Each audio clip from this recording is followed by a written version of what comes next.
Good afternoon to all of you. I am Parikshit Pandey. Most welcome in my YouTube channel Pandey classes by Parikshit Pandey. तो साथियों, आज आप लोगों के लिए हम क्लास 10th की मैथमेटिक्स में क्लास 10th की जो मैथमेटिक्स आप लोगों की है क्लास 10th, तो ये क्लास 10th की मैथमेटिक्स होगी। क्लास 10th आपका मैथ होगा। क्लास 10th मैथ में हम आप लोगों के लिए लेकर के आएंगे ट्राई एंगल लेकर के आएंगे, जिसको हम त्रिभुज कहते हैं। क्या कहते हैं? त्रिभुज। इसकी बहुत सारी प्रॉपर्टी होती है। इसके प्रॉपर्टी के बारे में हम लोग बात करेंगे। ट्रायंगल क्या होता है, इसकी प्रॉपर्टी क्या होती है, किस तरीके से इसका यूज होता है, इसके बारे में हम लोग बात करेंगे। लेकिन सबसे पहले हम आपको बता दें कि जो ट्रायंगल होता है, ट्रायंगल क्या होता है, इसके बारे में सबसे पहले जान लें। तो ध्यान रखिएगा, जो ट्रायंगल होता है, ट्रायंगल जो होता है, त्रिभुज जो होता है, तीन सरल रेखाओं से घिरी हुई बंद आकृति को हम त्रिभुज कहते हैं। ठीक है। जैसे सपोज दैट हमारे पास में तीन सरल रेखाएं हैं, देख रहे हैं। ये तीन सरल रेखाओं से घिरी हुई बंद आकृति को हम क्या कहते हैं? त्रिभुज कहते हैं। बात समझ में आ रही होगी। जैसे एक ए, इसका नाम बी है, इसका नाम सी है। तो देख रहे हैं आपके पास में एक ट्राइंगल बना हुआ है जिसका नाम है ए बी सी। क्या नाम है? A B C. तो इस त्रिभुज के बारे में अगर मैं बात करूं तो त्रिभुज किसे कहते हैं? तीन सरल रेखाओं से, एक सरल रेखा का क्या नाम है? ए बी नाम है, एक का नाम बी सी है, एक का नाम ए सी है। तो तीन सरल रेखाओं से मिल करके घिरी हुई बनी बंद आकृति को हम त्रिभुज कहते हैं। या कह सकते हैं कि तीन रेखा खंडों से, कह सकते हैं तीन रेखा खंडों, मतलब रेखाखंड मतलब जिसकी माप निश्चित हो, जिसकी माप कैसी हो? निश्चित हो। जैसे सपोज दैट हमारे पास में 5 सेंटीमीटर का है। कितना है? 5 सेंटीमीटर। ये हमको दे रखा है 4 सेंटीमीटर का, और ये दे रखा है 3.8 सेंटीमीटर का। ठीक है। तो ये हमारे पास में एक ट्रायंगल है, इसका नाम है ए बी सी। क्या नाम है? A B C. तो ट्रायंगल को देख पा रहे हैं, तो कह सकते हैं तीन रेखा खंडों से मिलकर के घिरी हुई बनने वाली बंद आकृति क्या कहलाती है? त्रिभुज कहलाती है। एक दूसरी डिफिनेशन हम एक तरीके से भी दे सकते हैं। जैसे हमारे पास में तीन बिंदु हों, जैसे आपके पास एक बिंदु एक ए है, एक ए है, एक ए है। मान लो ये तीन बिंदु हैं।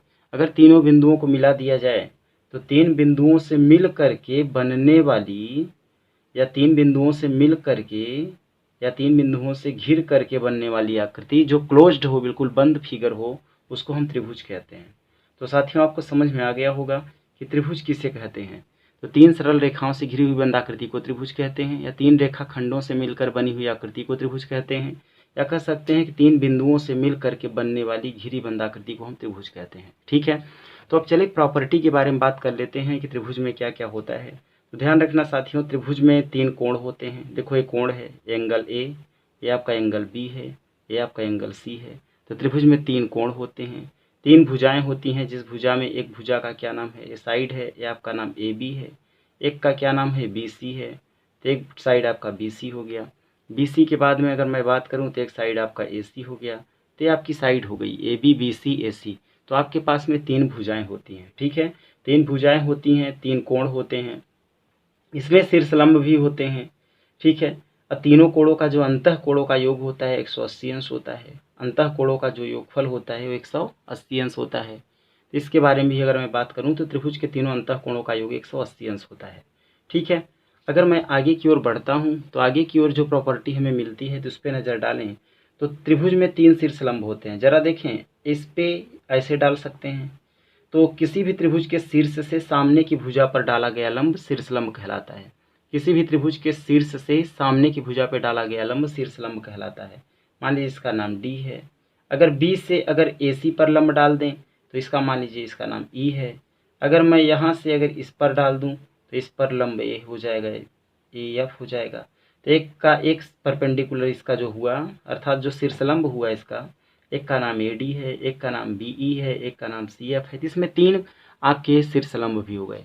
तो त्रिभुज के तीनों अंतः कोणों का योग 180 अंश होगा। त्रिभुज में तीन कोण होंगे, तीन भुजाएं होंगी, तीन शीर्षलंब होंगे। इसके बारे में हमने आपसे जिक्र कर दिया। आगे की ओर बढ़ेंगे तो बेस्ड ऑन साइड, भुजा के आधार पर त्रिभुज कितने प्रकार के होंगे?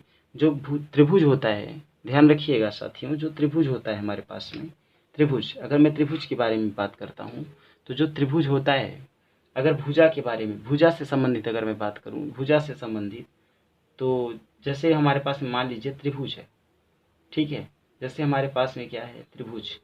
तो जो त्रिभुज होता है, त्रिभुज ये किस पर आश्रित होता है, किस पर आधारित होता है, ध्यान रखिएगा। ये जो त्रिभुज होता है, त्रिभुज दो तरीके से होता है, एक भुजा के आधार पर होता है, एक कोण के आधार पर। किसके आधार पर? भुजा के आधार पर होता है, और एक होता है किसके आधार पर? कोण के आधार पर। तो बेस्ड ऑन एंगल होता है, बेस्ड ऑन साइड होता है। तो त्रिभुज के आधार पर और कोण के आधार पर। तो देखो, त्रिभुज के आधार पर त्रिभुज तीन प्रकार का होता है, समबाहु त्रिभुज, समद्विबाहु त्रिभुज, विषमबाहु त्रिभुज। इसके बारे में हम नेक्स्ट वीडियो में आपसे चर्चा करेंगे। लेकिन आप जान लीजिए कि अब आपको हर दिन हम डेली क्लास 10th की मैथमेटिक्स में चैप्टर नंबर 6 लेकर के चल रहे हैं। चैप्टर नंबर आपका 6 है, जिसमें पाठ का नाम है ट्राइएंगल।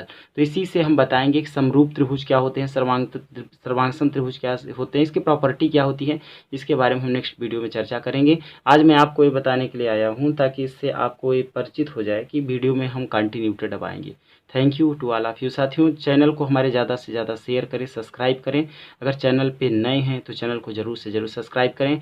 और आपको यूपी बोर्ड की दृष्टि से अगर देखा जाएगा तो यूपी बोर्ड के लिए मैं कंटिन्यू आप लोगों को लगातार मेहनत कराऊंगा। Thank you to all of you.